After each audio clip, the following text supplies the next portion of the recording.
Welcome back. It's now time for me to introduce our next speaker, and this is the award we give to who we feel is deserving of the Hatter Award for this year. And this is going to a friend of mine that I've known for a number of years. And I just want to read to you what we've written on the award so you get an idea, for those of you who don't know. Philippe Menasche, who's Professor of Cardiovascular Surgery. And we've written here that the Hatter Award for 2018 is given to Professor Philippe Menasche, who has made an outstanding contribution to both patient care and cardiovascular research for many years. He is head of cardiovascular surgery at the University of Paris and chief of heart failure surgery at her Hospital of European Georges Pompidou. In addition, he's also director of the National Institute of Health and Medical Research Laboratory, where he devotes his time to the understanding of cell therapy of cardiovascular disease.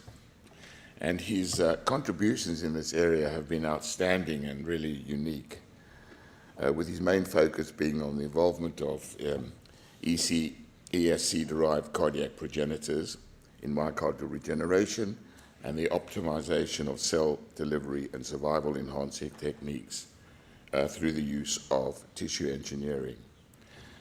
And you'll see, I think, in his talk that his ultimate objective has always been the potential for clinical translation in patients with end-stage heart failure who've exhausted conventional therapies. So it really gives us great pleasure to welcome you, Philippe, and we look forward to your presentation.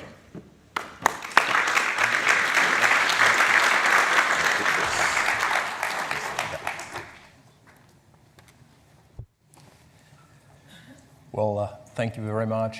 Thank you, Derek, and thank you to the organizers of this symposium for the real privilege and pleasure to be here today. So this is the title which was assigned to this talk by Derek. And I think the first question that we may ask is, why something beyond stem cells? Well, honestly speaking, the answer is fairly simple. There is a need for something because so far the outcomes of the cardiac cell therapy clinical trials have not resulted in outcomes which have met the initial and probably too high expectations. This is a very brief summary of the major cell types which have been tested clinically. I will focus exclusively on the cells which have been tested clinically, and I will also exclusively focus on the large trials. Well, starting with the bone marrow mononuclear cells, this is the recent meta-analysis which was published, and initially, if you look at this data, you may get the impression that there is a positive hint towards efficacy. Unfortunately, a further reading of the paper will show you that evidence for this data is of low quality, and indeed, these results are highly questionable.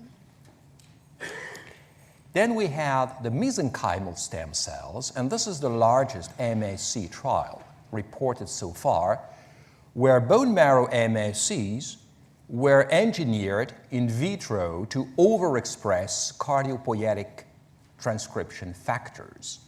And despite positive results of a phase 1 study, the large phase 2 trial turned out to be neutral, not to say negative. Moving towards cardiac committed cells, then there was the Scipio trial, where c-KIT positive cells were taken from the right appendage during a coronary bypass surgery procedure and then re-injected into the coronaries a couple of weeks later. And this study was initially published in the Lancet and then the Circulation, and there was some hope that maybe these cardiac stem cells could contribute to heart repair until, unfortunately, this retraction, not to speak about all the legal issues currently surrounding the conduct of the trial. And finally, we have the cardiospheres. Cardiospheres are agglomerates of cardiac cells, a mix. You have endothelial cells, fibroblasts, MACs, maybe cardiac stem cells taken from the right ventricular apex. And again, there was a positive phase 1 study leading to this large phase 2, the Old Star trial, with a great hope that the study would be positive, until once again, this press release indicating that for futility, the study had to be stopped with major consequences in terms of financial assets for the company. Now, I'm not going to discuss the many causes for these rather disappointing trials. You have some of them listed here, but I think that probably one major reason why so far we have, grossly speaking, failed is the lack of mechanistic understanding from the very beginning. And it's surprising that really from the onset, basic research has lagged behind clinical trials. And this is well illustrated by this paper. The paper, as you can see, was published in April 2001, claiming that the infarcted mouse heart could be regenerated by injecting a definite population of bone marrow-derived progenitor cells. Incidentally, the results of this study have never been reproduced. But that was April 2001. In August of the same year, a patient was the first to receive these kind of cells into his coronary arteries after a PTCA. So this is a real typical example of how things have gone and probably accounts for overall, once again, the failure of most of the trials. And so this is the reason why there is a need for something beyond the stem cells, and a better understanding of the mechanism of action could actually open the way to this next step. Why? Well, initially, the hypothesis, which was probably simplistic, was that the grafted cells would physically remain in the recipient myocardium, generate, say, a neomyocardial tissue with these cells coupling with the host cardiomyocytes. Actually, these are cardiomyocytes derived from embryonic stem cells, and definitely they beat. And in our experience, they do beat, as in the experience of many other groups. But the idea that once engrafted, these cells would behave this way is probably wishful thinking. And now, the prevailing hypothesis, which is fairly well supported by a bunch of data, is that the cells primarily act by releasing factors, and these factors harness endogenous repair pathways. And this is probably the reason why you may have some sustained benefits at a time where the initially grafted cells have already gone. Well, there is increasing evidence that the factors released by the cells in accounting for their protective effects are largely clustered in, say, extracellular vesicles. Extracellular vesicles are nanoparticles secreted by all cells in the body, circulating in all fluids, and I will not talk today about their potential use as biomarkers, in particular in oncology, but I will focus on their potential use as therapeutic agents for beyond stem cells. So these extracellular vesicles actually represent an heterogeneous group. You have exosomes, the smallest, You have microparticles. I will not detail all that. Basically, these particles differ by their biogenesis, by their size, by their content. But probably the most functionally relevant are the exosomes because they have a very rich cargo. Cargo made of non-coding nucleic acids, proteins, lipids, and so on. These vesicles, and in particular the exosomes, are increasingly considered as key mediators of intercellular communication, and actually in cardiology we are starting to discover them, but they are known for years by our colleagues in oncology because these vesicles are thought to be the mediators for metastasis. And this is because one unique property of these vesicles is their ability to shuttle their cargo in the recipient cells, thereby modulating some key signaling pathways in the recipient cells and thus changing their function. Well, this possibility for the vesicles to really be internalized and shuttle the cargo is something which has now been visualized, and I just want to show you this recent study from our lab where vesicles were actually labeled with calcine, and if you follow the arrows, you will see that they are actually internalized into those red cardiomyocytes. So this is probably not totally a dream. Now, recently we completed this first human trial using human embryonic stem cell derived cardiovascular progenitors. I'm not going to detail the trial, which has now been completed and actually successfully met its primary endpoint. I show you that because by the time I was operating on the patients, in parallel in the lab, we've tried to better understand the mechanism of action of these cardiovascular progenitor cells derived from ESC. And because of this paracrine hypothesis, we figured out that maybe the cells were acting through the release of these extracellular vesicles. So we designed this very simple trial. We took the progenitors, which are identified by a positive expression for SSA1. SSA1 is just a marker. So exactly the cells that I was transplanting clinically in the patient.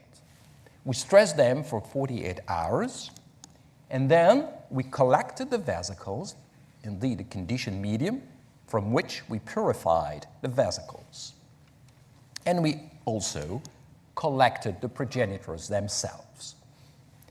And then we designed this mouse model of chronic heart failure with injections being done 3 weeks after the indexed infarct.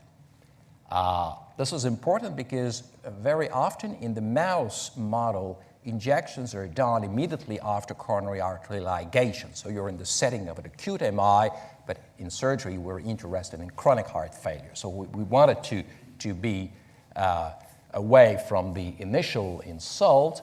The issue, though, as you know, is that if you reoperate on these animals, mortality is extremely high. So we use echo-guided transcutaneous injections, and mortality is virtually zero because this is a non-invasive procedure. And that was a randomized, double-blind trial, double-blind for the echocardiographists and double-blind for the statisticians. So, same batch of cells, half being transplanted, half being used for collecting the vesicles. And we took left ventricular and systolic volumes as the primary endpoint. Well, the result is that outcomes are absolutely similar. We got the same benefit with the cells and with the vesicle coming from the same batch of cells. One step further, assuming that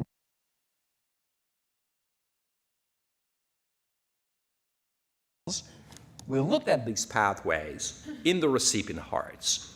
And to make a long story short, found actually that the signaling pathways that had been turned on were the same with the cells or with the vesicles. And all these pathways, more or less, contributed to an improved tissue protection.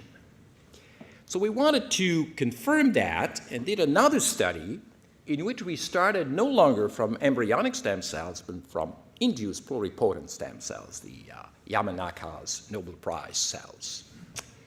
And we first scaled them up and again differentiated them to get cardiovascular progenitors, very similar to the ones we used initially.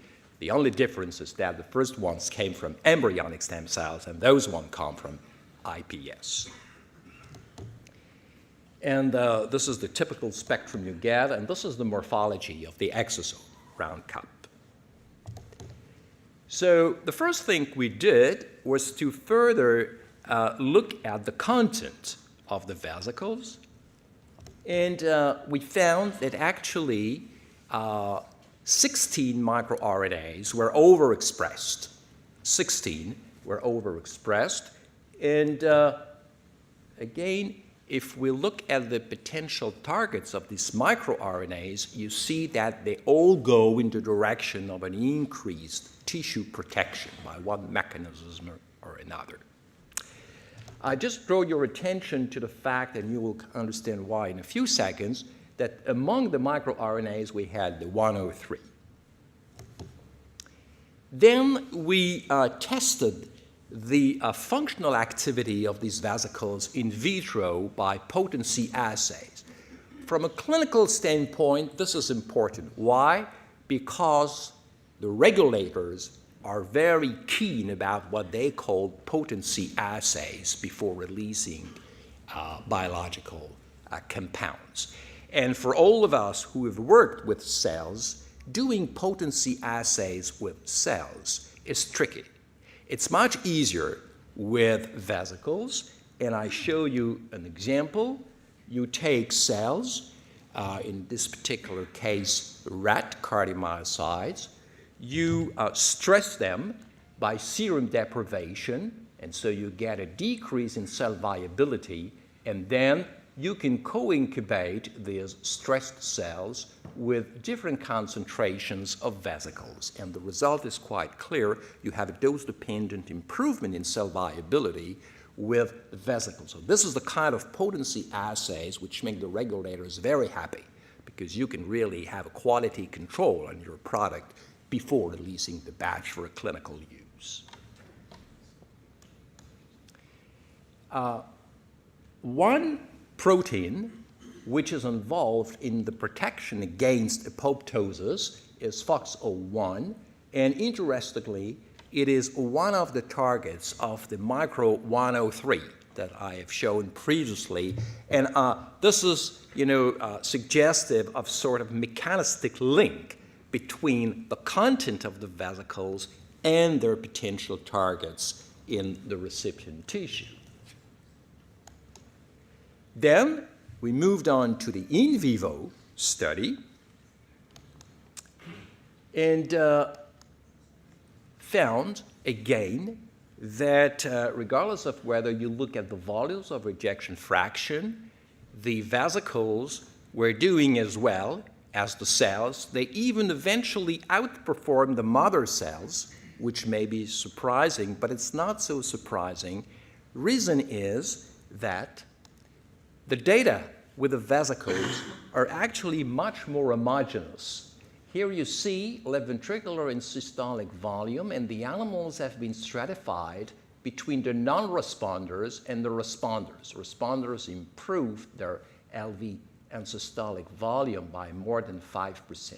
And you see that the data here are much more homogeneous, whereas they are much more scattered in the cell group, and this is absolutely consistent with the experience everybody has with cells. Cells can clump in the syringe. The rate of death of cells once engrafted is very variable, whether whereas with a liquid suspension of vesicle, just like with a drug, you have much more consistent and homogeneous data. And finally, we looked again at the transcriptomic changes in the recipient hearts, and to make a long story short, also found that there was some gene expression going in the direction of an increased tissue protection. Finally, we've tried to figure out more precisely what could be the mechanisms, and probably there are many mechanisms of action of the vesicle. I just want to show you one example. This is the Mesenchymal model. If you give in these transgenic animals tamoxifen, all the cardiomyocytes, the adult cardiomyocytes, will turn on green, whereas initially all cells are blue. Well, this is a control heart, and you see the infarct area, and you don't have cardiomyocytes, no troponin positive cell, which is expected.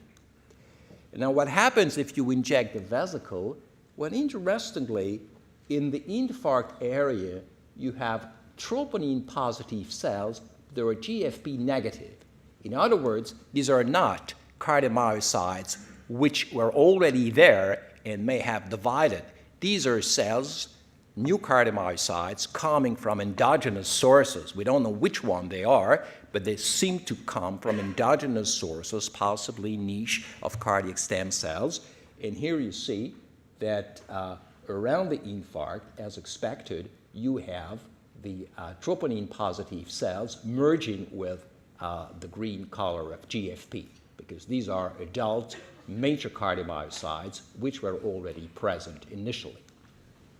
So we don't know whether generation of new cardiomyocytes is a predominant mechanism or not. It might be one of the mechanisms by which these vesicles contribute to repair the heart.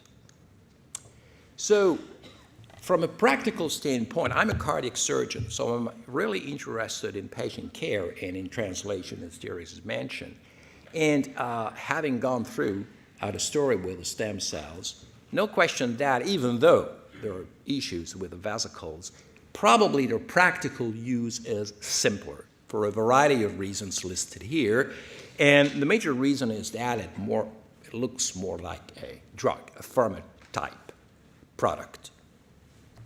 So I will not detail all these advantages, but clearly they are extremely interesting candidates for the next phase of, say, stem cell-based therapy. Now, I'd like to show you that one interesting feature of this vesicle story is that the ability for them to duplicate the protective effects of the stem cells has now been identified in very different preclinical models of different diseases.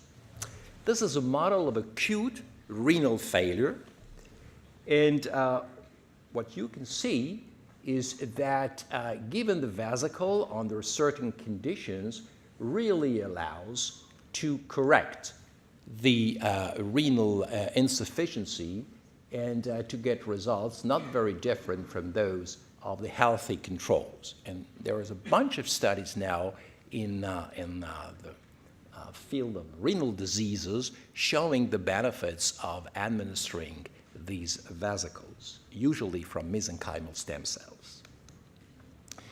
This is a summary of the major preclinical studies of vesicles in stroke. And more or less, all of them go in the direction of an improved protection. Now, because of the title of the symposium, I needed to have at least a couple of slides about diabetes.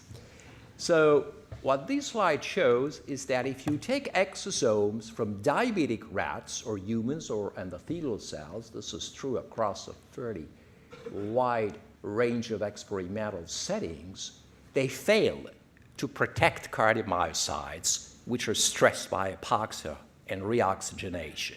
However, if you now take exosome from non-diabetic rats they are effective in rescuing these hypoxically stressed cardiomyocytes. In this other study, you see that, again, just like the mother cells, the mesenchymal stem cells, the vesicles derived from the mesenchymal stem cells delay the onset of type 1 diabetes. And finally, this is a study showing that exosomes can improve the cognitive impairment associated with diabetes in these model. And interestingly, this functional benefit here was associated with the visualization, again, of the internalization of the vesicles in the cells of the brain, and indeed in different cell populations within the brain. So, if we consider that maybe the next step of stem cell therapy could be cell-free cell therapy, that is, you still have the cells, you culture them, you collect the vesicles, but you do no longer transplant them. They're just used as ex vivo biofactories for producing the factors. We must at least raise the question of the translation of this kind of concept. Can we really make it happen for the patients? Well, the answer is yes, for a very simple reason. Exosomes have already been used clinically and are currently undergoing clinical trials. So it's feasible because it has been done. Largely, as you can see, in the field of oncology, but it's feasible. Interestingly also, in contrast to cells which are classified as ATMP, Advanced Therapy Medicinal Products, extracellular vesicles at large, or exosomes, are classified as biological medications. So it means that the regulation is different. Doesn't mean it's necessarily simpler, but it's different. And based on the initial discussions we had with the regulatory agencies, since our next step is now to go to the clinics with these material, it's probably easier than to go with cells. And before finishing, I'd like to briefly cover a couple of these translational issues. Well, the first question, obviously, is the choice of the mother cells. That's critically important. And it seems really that what is important is to take cells with a high secretory profile. So far, the candidate which has been the most extensively investigated is the mesenchymal stem cell. Our choice has been to rather use cardiovascular progenitor cells from iPS or from ES cells. Reason being that there is also some evidence that it's probably beneficial to match the phenotype of the mother cell to the phenotype of the tissue intended to be rescued. You want to rescue the heart, better take cardiac committed cells. And this opens the way to a new, interesting use of iPS. As you know, iPS raised some issues regarding genetic stability or instability. But if you just take the iPS and their differentiated cells for producing the factors without transplanting them directly, you completely overcome the safety issue. Second issue is how to collect the vesicles. Well, there are different methods for doing that. I'm not going to detail them, just to tell you that most of the techniques used in the lab cannot be used in the clinics, in particular ultracentrifugation, but tangential flow filtration turns out probably to be a very effective, convenient, and clinically usable method for purifying the conditioned medium and isolating the vesicles. Then we have to identify these vesicles. That's important from a regulatory standpoint. But now different markers have been identified. It's still difficult to have specific markers for exosomes versus markers for microparticles, but overall, if the vesicles express these markers, you're pretty sure that they are vesicles, not, particles or whatever. But what is extremely important is the mechanism of action. Why? Because some people say, well, it's a very rich cargo.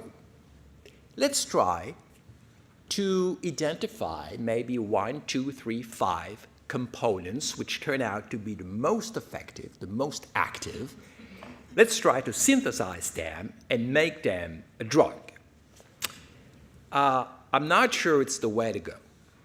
I'm not sure that we should try to deconstruct the cargo for different reasons. Number one, it's probably awfully difficult. You have hundreds of proteins. You have hundreds of microRNAs. It's going to be a huge task to sort out which one is the most effective. Number two, it's possible that all of them have to be present. The soup has to be there because of mutual interactions. But number three, and probably most important, the interest of these vesicles is not only the biological action of the cargo. Their interest is their ability to shuttle the whole package into the cells. If you take the same components individually, they will not get an easy access because some of them will be inactivated, others will not be able to cross the cell membranes. So I think we should leverage this ability of the vesicles to really transfer the whole package, to keep them as they are, and not try, once again, to deconstruct them. And finally, immunogenicity is something important. Some of the vesicles are immunogenic. It depends on the cells of origin. If you take vesicles from dendritic cells, definitely they do express HLA. If you take them from cardiovascular progenitors, that's for sure, or MSCs, they don't. And so it means that you completely avoid this problem of rejection, immunosuppression, and so on. It also means that it's likely possible to repeat dosing, and I think it's naive to believe, and we have been very naive, to be honest, but surgeons are naive. We have been very naive to think that a single administration of cells could have sustained effects. Probably these therapies have to be repeated. If they have to be repeated, the route for delivery needs to be simple, not invasive, not too expensive. And so the fact that vesicles may not be immunogenic makes things easier if you have to repeat the administrations. So obviously, we still have to deal with a lot of challenges, and I don't want to claim that it's an easy stuff. But I think that we have learned a lot of things from the past decade with the cell therapy trials, and it's time now to leverage this experience, and in particular to leverage this paracrine mechanistic shift to at least explore this new path, which, as you have seen, offers distinct advantages in terms of practicality and clinical relevance. And to conclude, this is from Eduardo Marbin's recent publication, and it nicely shows that if you look at flowers, well, flowers produce nectar, and then you get the bees, and the bees will transform the nectar into honey. Well, it's exactly what we try to do with the exosomes. We really try to leverage the secretory properties of the cells to make their products something which maybe in the future may look like a drug. Once again, thank you for your invitation and your patience.